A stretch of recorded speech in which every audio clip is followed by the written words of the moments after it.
मेरी बहन का बेटा शहर में पढ़ने आया तो मैंने उसे अपने घर पर रख लिया क्योंकि मैं अकेली होती थी। पति मुल्क से बाहर होते थे। पति से बात की तो वो मान गए। मेरी बहन का बेटा मेरा बहुत ख्याल रखता था। बाजार से कुछ भी लाना होता तो वो ला देता।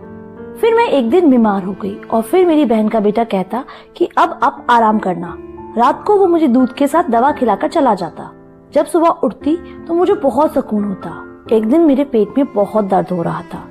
डॉक्टर के पास गई। डॉक्टर ने कहा कि तुम गर्भवती हो। मेरी तो जान निकल गई और आसमान मेरे सर पर आ गिरा। मैं आश्चर्य से डॉक्टर की शक्ल को देख रही थी जो मुझ पर ऐसा धमाका कर चुकी थी कि मेरी सोचने और समझने की क्षमता ही खत्म हो चुकी थी। मुझे ऐसा लग रहा था कि मुझ पर आसमान ही आ गिरा हो। ऐसा कैसे मुमकिन था? मैं मान ही नहीं सकती थी। मैंने डॉक्टर साहिबा से कहा कि आपको जरूर कोई गलतफहमी हुई है, मुझे सिर्फ पेट दर्द की शिकायत है। वो मुझे देखकर मुस्कुराने लगी और मेरे सामने मेरी रिपोर्ट रख दी। कहने लगे कि 3 साल से तो आप मुझसे इस चीज का ट्रीटमेंट करवा रही हैं। अब आपको अल्लाह ने खुशखबरी सुनाई है तो आपको उनका शुक्रिया करना चाहिए। बेयकीनी से काम नहीं लेना चाहिए। मैं अपनी रिपोर्ट देखकर बदहवास हो गई थी। मुझे नहीं मालूम था कि मेरी जिंदगी में ऐसा भयानक मोड़ आ जाएगा। मैं तो सुनकर ही चकरासी गई थी।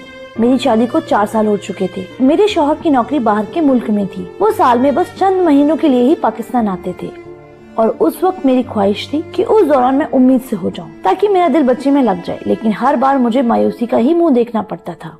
लेकिन अभी तो वो परदेश में थे। मैंने डॉक्टर से कुछ न कहा, अपनी रिपोर्ट पकड़ी और मरे मरे कदमों से बाहर आ गई। मेरे दिमाग ने उस वक्त बिल्कुल काम करना बंद कर दिया था। ये कैसे हो सकता है?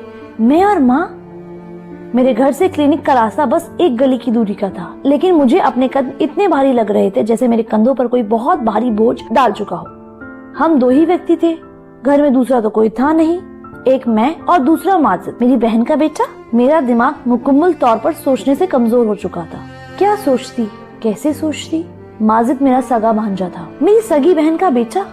अपनी सोच के ताने बाने से मैं अभी निकल भी नहीं पाई थी कि सामने घर का गेट देखकर मेरे कदम वहीं रुक गए थे। मुझे लगा था कि मैं क्लिनिक से यहाँ तक अपने बेजान वजूद को किसी लाश की तरह घसीट कर लेकर आई हूँ। मेरे गले में इस कदर ग्रह पड़ी थी कि मुझे सांस लेने में भी घुटन महसूस होने लगी थी। मैंने डोरबेल बजाई। माजिद ने ही दरवाजा खोला। मैं घर के अंदर दाखिल हुई। मुझे देखकर वो मुस्कुराने लगा। मेरे घर के अंदर दाखिल होते ही वो कहने लगा, खाला आज आपने आने में इतनी देर कर दी। मैंने पहले तो आपका खाने पर बहुत इंतजार किया लेकिन फिर मुझसे भूख बर्दाश्त नहीं हुई, इसलिए मैं तो खाना खा चुका हूँ। आपके लिए खाना लगा दूं? वो मुझसे बातें करता था। मेरी सबसे बड़ी बहन का बेटा जो कि जॉब के सिलसिले में यहाँ शहर आ गया था और पिछले कई माह से यहाँ मेरे पास ही रह रहा था। मेरे शौहर को भी इस बात से कोई एतराज नहीं था। मेरे शौहर मेरे कजन भी थे। इस रिश्ते से जीजी और माजिद भी बहुत बेतकल्लुफ से थे। माजिद के बारे में सब कुछ जानते थे, बल्कि वो तो बहुत खुश थे। उन्हें मेरी फिक्र नहीं सताएगी। खाला कहाँ खो गई हैं? माजिद की बात पर मैं चौंक सी गई।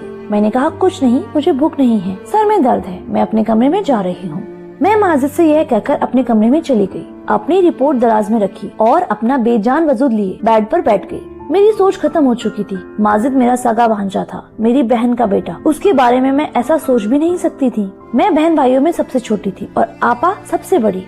जब उसकी शादी हुई मैं उस वक्त 8 साल की थी और जब आपा के घर माजिद पैदा हुआ मैं 10 साल की थी। मेरे आपा का ससुराल काफी मजहबी था। 5 वक्त नमाज पाबंदी से पढ़ी जाती थी और माजिद भी नमाज मस्जिद में जाकर ही अदा करता था।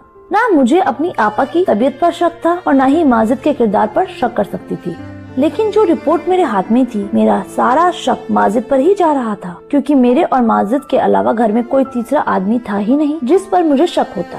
मैं अपना सर दोनों हाथों में लेकर बैठ गई। मुझे याद आने लगा कि पिछले कई दिनों से माजिद मुझे दूध के साथ दवा देता, जिसे खाकर मैं गहरी नींद में सो जाती और सुबह जब मैं उठती तो मैं बहुत खुश होती हूँ।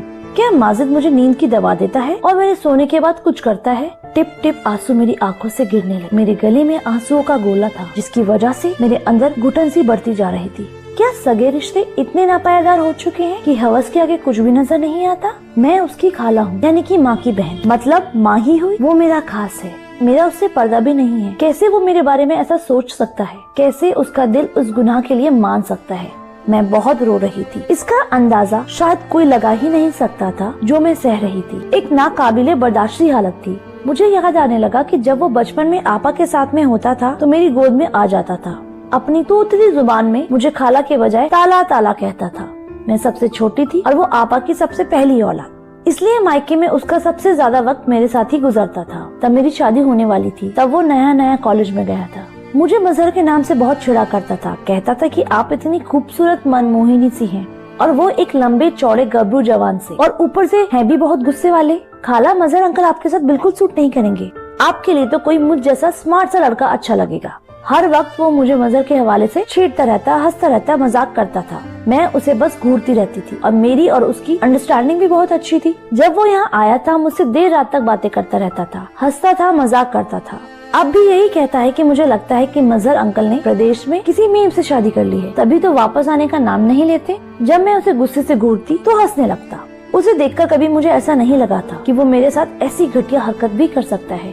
मैं इन्हीं सोचों में घूमती, तभी माजिद मेरे दरवाजे पर दस्तक देकर अंदर आ गया। अब भी उसके हाथ में दूध का गिलास और मेडिसिन थी। वो बड़े नॉर्मल अंदाज में मेरे सामने बैठ गया, लेकिन उसके बेड पर बैठते ही मैं खौफ से पीछे हट गई, जैसे ना जाने वो क्या कर देगा। और ये जाहिर सी बात थी, जो कुछ भी डॉक्टर से सुनकर आ रही थी। मेरी जगह उस वक्त कोई भी होता, वो भी ऐसे ही खौफ में आता। मैं अकेली उस वक्त माजिद के साथ उस घर में मौजूद थी। वो मुझे यूँ डरा हुआ देखकर हैरान हो गया था। क्या बात है खाला, आप इतना घबरा क्यों रही हैं? सब खैर तो है ना? ये दूध पीजिए और आराम कीजिए। माजिद ने मेरी तरफ दूध का गिलास बढ़ाया। मैंने गिलास उसके हाथ से लेकर साइड पर रख दिया और सख्त लहजे में उनसे कहा, जाओ यहाँ से, मुझे नींद आ रही है। क्योंकि मैं जानती थी अब वो मेरे पास बैठकर अपने ऑफिस के किस्से सुनाएगा, और जब तक मेरी आंखें नींद से चूर न हो जाएंगी वो उठकर बाहर नहीं जाएगा। मेरे सख्त लहजे पर वो घबरा सा गया, कुछ हैरान भी था। क्या बात है खाला, आपकी तबीयत तो ठीक है? शायद मेरे रूखे लहजे से वो परेशान हुआ था। मुझे उस पर और भी गुस्सा आने लगा। कैसे कैसे ड्रामे वो मेरे सामने रच रहा था, जैसे बहुत मासूम हो, अनजान हो, बहुत नेक हो। पहले तो मेरा जी चाहा कि एक जोर से थप्पड़ उसके मुंह पर मार डालूं और फिर अपनी रिपोर्ट उसके सामने दे मारूं। देखो तुम्हारी शराफत का सबूत, और उसको धक्के देकर बाहर निकाल दो। लेकिन मैं चाहती थी कि उसे रंगे हाथों पकड़ूं, वरना वो मुकुर जाएगा। मेरे सर में दर्द है, मुझे तो बिल्कुल जगाने के लिए मत आना, मैं सोना चाहती हूँ। मेरे उकड़े लहजे के सामने वो चुप सा था और उठकर कमरे के दरवाजे तक चला गया। आप आराम करो, और हाँ, दूध जरूर पी लीजिएगा, खाना भी नहीं खाया हुआ है आपने। मुझे दोबारा से दूध पीने को कह के वो कमरे से बाहर चला गया। मैं वही तो जानना चाहती थी कि दूध और दवा खिलाकर ये कौन सा घिनौना खेल मेरे साथ खेलता है। मैंने वो दूध का गिलास लिया और उसे खिड़की से बाहर फेंक दिया, जो बाहर गली की तरफ खुलती थी, और मेडिसिन भी दराज में रखकर लाइट बंद करके कमरे में सो गई। अब मुझे उस वक्त का इंतजार था जब माजिद मेरे कमरे में आता है। 1 घंटा गुजर चुका था, लेकिन मेरे कमरे में कोई नहीं आया। उसका इंतजार करके तंग आ चुकी थी और मुझे नींद भी आने लगी थी, इसलिए सोचा कि खुद ही देखाऊं कि वो क्या कर रहा है। मैं उठ के अपने कमरे से बाहर निकली तो आंगन भी खाली सा था। सामने का कमरा माजिद का था। मैंने धीरे से जाके जब उसके कमरे का दरवाजा खोला तो मेरे होश ही उड़ गए। मैंने उसके कमरे का दरवाजा धीरे से बंद कर दिया और दबे पांव अपने कमरे में आ गई। मेरे जहन में वो वाकयात गुजरने लगा जब आपा का मुझे पहली बार फोन आया था। कहने लगी, माजिद शहर में नौकरी करना चाहता है, लेकिन तुम जानती हो कि मैं इस हक में नहीं कि उसे हॉस्टल में रहने की इजाजत दूं। कई किस्म के नौजवान होते हैं, मेरा माजिद सीधा साधा सा है, कहीं गलत लोगों में न फंस जाए, सिगरेट और दूसरे नशों का आदी न हो जाए। तुम तो जानती हो कि हमने कैसे उसकी देखभाल की है। मेरा बच्चा तहज्जुद गुजार है, लेकिन जहाँ लड़के रहते हो वहाँ 100 बुराइयाँ होती हैं। इसलिए अगर तुम उसे अपने घर में रख लो तो मुझे इत्मीनान रहेगा। उस वक्त तो मैंने बड़े ही फिराक दिली दिखाते हुए हामी भर ली थी कि माजिद मेरा भांजा ही नहीं बेटा भी है। जाहिर है वो मेरा सगा भांजा था और भांजे और बेटे में कोई फर्क नहीं होता। मेरा सिर दर्द से फटने लगा। मेरा भांजा उस वक्त अपने कमरे में बैठा सिगरेट पी रहा था। मेरी तरफ उसकी पीठ थी, इसलिए वो इस बात से अनजान था। मेरी आपा दिल की मरीज है। अगर वह सच जान जाएगी माजिद ने मेरे साथ क्या किया है, शायद सुनते ही मर जाएगी। लेकिन मैं सोच सकती थी कि माजिद को सुबह ही कह दूंगी कि वो अपने रहने का इंतजाम कहीं और कर ले। मैं उसे अपने घर पर नहीं रख सकती। मैंने अपना कमरा लॉक किया और सो गई। सुबह मेरा दरवाजा बड़ी जोर से धड़धड़ाया गया। मैं उठी और दरवाजा खोला। जब मैंने दरवाजा खोला, सामने देखा माजिद मुझे बहुत गुस्से से देख रहा था। दरवाजा क्यों लॉक किया था आपने खाला? उसका मुझ पर रौब जमाकर पूछना तो मुझे दबा के रख दिया। वो होता कौन था? मुझसे इस लहजे में बात करने वाला? उसे शायद तकलीफ इस बात की हो रही थी कि उसका रास्ता मैंने बंद कर दिया था। जो वो गुनाह मेरे साथ कर रहा था, शायद उसकी तलब ना पूरी होने की वजह से वो यूँ उखड़कर मुझसे बात कर रहा था। मैंने कहा कि तुम होते कौन हो मुझसे ये पूछने वाले? मेरी भी बुलंद आवाज को सुनकर वो कुछ हैरान हुआ। फिर नरम लहजे में बोला, खाला रात को आपकी तबीयत ठीक नहीं थी, मुझे आपकी फिक्र थी। मैं कब से दरवाजे पर दस्तक दे रहा था, लेकिन जब आपने जवाब नहीं दिया तो परेशान हो गया कि कहीं आप बेहोश तो नहीं हो गए हो। इसलिए मैंने दरवाजा खोलना चाहा तो वो लॉक था, इसलिए मैं परेशान हो गया था। आप प्लीज दरवाजा लॉक मत किया करें। मुझे उसकी झूठी फिक्रमंदी और दिखावे की परेशानी देखकर बहुत गुस्सा आया। मैंने कहा कि मेरी फिक्र करने की तुम्हें कोई जरूरत नहीं है, मैंने तीखे लहजे में कहा और अपने कमरे से बाहर निकल गई। अपने लिए नाश्ता बनाया और नाश्ता करके अपने पड़ोस में अपनी एक सहेली के घर चली गई। मेरे पड़ोस में भी मेरी उम्र की ही लड़की रहती थी, शादीशुदा बच्चों वाली थी। जब मेरे मियाँ मुल्क से बाहर जाते वो औरत बहुत ख्याल रखती थी मेरा। मेरी उससे दोस्ती भी बहुत थी। उसके शौहर भी मुझे छोटी बहन जैसा ही समझते थे। जब भी बाजार से कुछ लेने जाते तो मुझसे पूछते कि बहन कुछ मंगवाना तो नहीं है, बिना तकलीफ के बता दिया करो। मैं अक्सर ही उनसे सामान मंगवा लिया करती थी, लेकिन जब से माजिद आया था मैं हर काम माजिद से ही कहती थी। उस वक्त तो मुझे अपने पड़ोस जाहिदा से ही काम था कि मुझे अपना अबॉर्शन करवाना था। मेरे मियाँ 2 माह बाद आने वाले थे। मेरे पास इस गुनाह को खत्म करवाने के अलावा कोई दूसरा रास्ता ही नहीं था, लेकिन मुझे ये नहीं समझ आ रहा था कि जाहिदा से कहूँगी क्या। ना जाने वो मेरे बारे में क्या सोचेगी, लेकिन मुझे किसी न किसी औरत की तो जरूरत थी, वो भी बिना सच बताए। मुझे यह कदम उठाना ही था, क्योंकि अगर आपा को मैं सच बताती हूँ तो वो सह ना सकती। अगर शौहर से सब कुछ कहती हूँ तो वो मुझे कभी अपनी पत्नी न मानता, मेरा घर बर्बाद होकर रह जाता। मैं एक ऐसी कशमकश का शिकार थी कि मैं ही जानती थी। मैंने जाहिदा से कहा मेरे पेट में बच्चा है और मुझे उसका अबॉर्शन करवाना है, इसलिए वो मेरे साथ डॉक्टर के पास चले। वो मेरी बात मान गई। मैं अपने डॉक्टर के पास नहीं गई थी जिससे कई सालों से मैं इलाज करवा रही थी, बल्कि एक नई लेडी डॉक्टर के पास गई और उससे कहा कि वो मेरा एक काम आराम से कर दे तो मैं उसे ठीक ठाक पैसे दे दूंगी। वो लेडी डॉक्टर मान गई, लेकिन उसी रात मेरे साथ कुछ ऐसा हुआ कि मेरी रूह कांप गई। मैंने रात को घर आते ही माजिद से कह दिया कि मैं तुम्हें अपने घर पर नहीं रख सकती हूँ, इसलिए 2-3 दिन में वो अपने रहने का इंतजाम जहाँ चाहे वहाँ कर ले। मेरी बात सुनकर वो हैरान सा होकर रह गया। खाला, ये क्या कह रही हैं आप? मैं क्यों आपको छोड़कर जाऊंगा? मेरा मसला नहीं है, मैं तो कहीं भी रह लूंगा, लेकिन आप अकेली कैसे रहेंगी? मुझे माजिद की मेरे लिए फिक्रमंदी भी खल रही थी। मैंने कहा मैं तुम्हारे आने से पहले भी तो अकेली ही रहती थी, जल्द से जल्द अपना इंतजाम कर लो। वो जवाब में कुछ नहीं बोला, लेकिन चेहरे से परेशान जरूर लग रहा था। मैं अपने कमरे में आकर सो गई। अब मैं कमरा लॉक करके सोती थी। कुछ ही देर में मैं सो गई, फिर मुझे कुछ होश ही नहीं रहा था। रात को जब मेरी आँख खुली तो मुझे लगा कि मेरे बराबर में कोई सो रहा है, लेकिन मेरे कमरे में बहुत अंधेरा था कि मैं उस शख्स को देख ही नहीं पा रही थी। बस ये नजर आ रहा था कि मेरे बराबर में कोई सो रहा है। मैं बुरी तरह से डर गई थी। मुझे जल्दबाजी में कुछ न सूझा तो मैं चिल्लाने लगी। अगले ही पल मेरे बराबर में लेटा हुआ शख्स उठकर बैठ गया। इससे पहले कि मैं बेड से उठकर जाती, उस शख्स ने मेरे मुंह पर हाथ रख दिया। अब तो मैं बदहवास सी हो गई थी। इससे पहले कि मैं अपने बचाव के लिए कोई उपाय सोचती, उस शख्स ने साइड पर रखा हुआ लैंप ऑन कर दिया। उस शख्स को देखकर मैं अपने होश खो बैठी थी। मेरे सामने मेरा शौहर था। मजहर कब घर आ गए थे वो भी बिना कुछ बताए। वो अचानक से आ गए थे। वो मुस्कुराने लगे, कहने लगे तुम्हें सरप्राइज देना चाहता था। जब मैं घर पहुंचा तो माजिद ने दरवाजा खोल दिया था। उसे मालूम था कि मैं आ रहा हूँ, लेकिन जब मैं कमरे में आने लगा तो कमरा लॉक था। मत पूछो, खिड़की के रास्ते से मुझे अंदर आना पड़ा। अजीब हो तुम भी, यहाँ कौन सा कोई गैर था जो तुम दरवाजा लॉक करके सोई थी? मजहर की बात का मैं क्या जवाब देती? मैं उस वक्त बहुत ज्यादा दिल बर्दाश्त हो गई थी, इसलिए मजहर के गले लगकर मैं बेतहाशा रोने लगी। वो तो मुझे यूँ रोता हुआ देखकर समझा कि मैं उसके बिना उदास हो गई हूँ, इसलिए यूँ उन्हें अचानक सामने पाकर रोने लगी हूँ। लेकिन हकीकत तो मैं ही जानती थी कि मुझ पर क्या बीती है।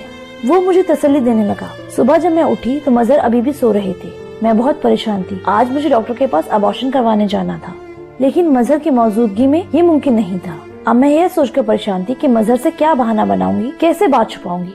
मैं परेशानी से बाहर लाउंज में बैठी थी। तभी माजिद किचन से निकला। वो अपने लिए नाश्ता बना के टेबल पर रख रहा था और मुझे देखकर मुस्कुराकर कहने लगा, खाला कैसा लगा आपको अंकल का सरप्राइज? मैंने उसे नफरत से देखा और कहा, किस कदर ढीठ और ड्रामेबाज इंसान हो तुम। ऐसी मासूमियत से भरी अदाकारी कैसे कर लेते हो? शर्म नहीं आती तुम्हें? एक तरफ खाला कहती हो, दूसरी तरफ। मैं ये सब सहकर थक चुकी थी, इसलिए बिना लिहाज के मुंह पे जो भी आया उसे कहना शुरू कर दिया। और वो ऐसा ढीठ था कि अब भी मुझे हैरत से देख रहा था। कहने लगा, खाला क्या कह रही हैं आप? मुझे आपकी बात बिल्कुल समझ नहीं आ रही। मैंने ऐसा भी क्या किया है जो आप इस तरह से मुझसे बात कर रही हैं? माजिद की बात पर मैंने उसे ताजुब से देखा और अपने कमरे में चली गई। मजहर अभी भी सो रहे थे। दराज से अपनी रिपोर्ट निकाली और कमरे से बाहर आ गई। माजिद अब टेबल के पास खड़ा था। मैंने वो रिपोर्ट उसके मुंह पर मार दी, जो उसके चेहरे से टकराकर जमीन पर गिर गई, और कहा, ये पढ़ो और अपना गंदा चेहरा लेकर मजहर के उठने से पहले दफा हो जाओ मेरे घर से। मैंने गुस्से से दबे लहजे में कहा, क्योंकि मैं नहीं चाहती थी कि मजहर को इस बात की भनक भी लगे। माजिद ने वो रिपोर्ट जमीन से उठाकर खोली। जैसे ही उसने पढ़ा तो उसके चेहरे की रंगत उठ गई। चेहरे पर बदहवासी सी छा गई। इससे पहले कि वो कुछ बोलता, मजहर आंगन में आ गए थे। पता नहीं कैसे, लेकिन वो सीधा माजिद के पास गए और रिपोर्ट उसके हाथ से लेकर पढ़ने लगे। उन्हें देखकर तो मेरी जान ही मेरे तन से जुदा हो गई थी। मेरा घर बर्बाद हो जाएगा, मजहर तो मुझे तलाक ही दे देंगे। मैं बुरी तरह से चकरा कर गिर गई थी। जब मुझे होश आया तो मैं हॉस्पिटल में थी, मुझे ड्रिप लगी हुई थी। मजहर बड़ी संजीदगी से मुझे देख रहे थे। मेरी तो रूह फना हो गई थी। माजिद भी वहीं खड़ा था। मैं मजहर को देखकर रोने लगी। मैंने कहा कि मेरा कोई कसूर नहीं है मजहर। माजिद मुझे नींद की मेडिसिन देता था। मुझे कुछ पता नहीं है। खुदा के लिए मुझे तलाक मत दीजिए। मैं आपसे बहुत मोहब्बत करती हूँ। मैं आपके बगैर नहीं जी पाऊंगी। मैं बिस्तर पर लेटे लेटे हाथ जोड़कर मजहर से माफी मांग रही थी। वो मेरे पास आए, मेरे जुड़े हुए हाथों को अपने हाथों में लिया और कहने लगे, तुम परेशान मत हो, मैं तुम्हें नहीं छोड़ूंगा। मैंने तुम्हारे सारे टेस्ट नए सिरे से करवाए हैं। तुम प्रेग्नेंट नहीं हो। शायद किसी और की रिपोर्ट तुम्हारी रिपोर्ट से बदल गई थी। ना तुम गुनहगार हो और ना ही माजिद ने ऐसा कुछ किया है। तुम उसके किरदार पर शक मत करो। बस एक अलग रिपोर्ट के अदल बदल है। यह सब गलतफहमी है। माजिद की तरफ जब मेरी नजर पड़ी तो वो रो रहा था, बिना आवाज के आंसू बहा रहा था। मुझे देखकर मेरे पास आ गया, कहने लगा, खाला आपने सोच भी कैसे लिया कि मैं ऐसा कर सकता हूँ, वो भी आपके साथ। मैंने अपनी माँ में और आप में कोई फर्क नहीं देखा। मैंने तो कभी किसी गैर लड़की को भी नजर उठाकर नहीं देखा। तो आप मेरी माँ की जगह हैं। मैंने कहा कि मैंने तुम्हें नशे की सिगरेट पीते हुए देखा था। वो कहने लगा कि मैं नशे की सिगरेट हरगिज़ नहीं पीता। हाँ, कभी कभार अपना कमरा बंद कर सिगरेट जरूर पी लेता हूँ। आपका ख्याल इसीलिए रखता था कि मैंने अपना बचपन आपकी गोद में गुजारा है। इसीलिए जैसे मैं अपनी अम्मी के लिए खाने पीने और दवा का ख्याल रखता था, आपका भी रखने लगा। मुझे पता होता कि आपको मेरी वजह से तकलीफ होती थी तो मैं कभी भी यहाँ आता ही नहीं। वह रो रो कर अपनी बातों को वजाहत दे रहा था। एक गलत रिपोर्ट ने मुझे शर्मिंदा करके रख दिया था। क्या किया मैंने अपने भांजे के खिलाफ, ये नहीं सोचा था मैंने। लेकिन मेरे दिमाग में ये भी ख्याल नहीं आया कि अक्सर रिपोर्ट भी गलत निकल आती है। मैं सोच रही थी कि काश एक बार अपनी रिपोर्ट दोबारा से टेस्ट करवा ली होती तो ऐसा ना होता। धन्यवाद दोस्तों।